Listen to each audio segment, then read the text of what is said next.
there were fake dollars involved, you know, because money can't buy you class. Of course. The artistry that the she artistry, had. yes. The trauma that I related to the most was being a backup dancer for Luann, the Countess. Okay. That was the trauma that really stuck with me. Okay. For I saw her at Splash at her debut performance of Money Can't Buy You Class. Yes. So I remember how rough that time was Yes. for not only Luann's voice, but for the dancers trying to make her look good. Yes. So I would just like you to give me a little context and tell me about that Hamptons event, because that was a rough time to be working with the Countess. Yes, I'm glad that we're trauma bonding. Yeah.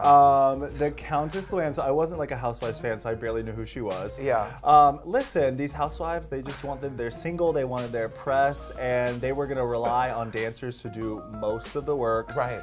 We did most of the work, and so did auto-tune, if you know what I'm saying. Yeah. No, we've all heard the single. We've all heard it. It's a good, it's a good song. I still like it. It's a good song. Her and Kim Zolciak had great songs. We're not gonna deny it. It was an interesting job. I was just so excited to be making $600 and finally say that I was a professional dancer. I'm glad that I also worked on my squats, because we had to put her on our elbows and just our shoulders and lift her up. Yeah. Yeah, it was a Hamptons fundraiser. We were literally on a back porch, and there were fake dollars involved, you know, because money can't buy you class. Of course. The artistry that the she artistry, had. yes. The vision that we were able to create with her. But she was like super nice, and I think she was more nervous than we were. Well, she's not singing, so I don't know what she was nervous about, but good for her. Yeah. And I also have you talk about, you know, meeting Pink and her great advice to you. Miss Alicia Moore. She seems so wise beyond her years to me. Tell me about what your experience was with her. It was incredibly just like, I don't know, I was like so touched and validated when like this mega super pop star asked me to host her album release party. Yeah. And then when I got to finally meet her in person and feel the like adoration that she had for me was just like really, really special.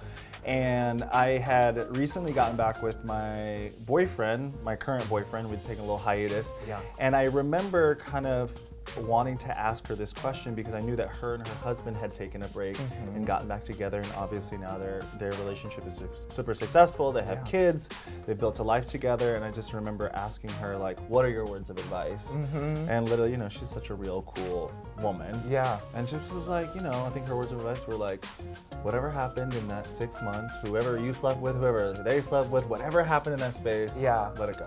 You know, don't give it any weight. Like, let it go. Don't carry it out with you. Don't carry it with you, and just like move into the new and enjoy what you have. She's such a smart woman. She is. I really, really and like her. she can do everything flying upside down, hanging from ropes. The other girls aren't doing that. They're not.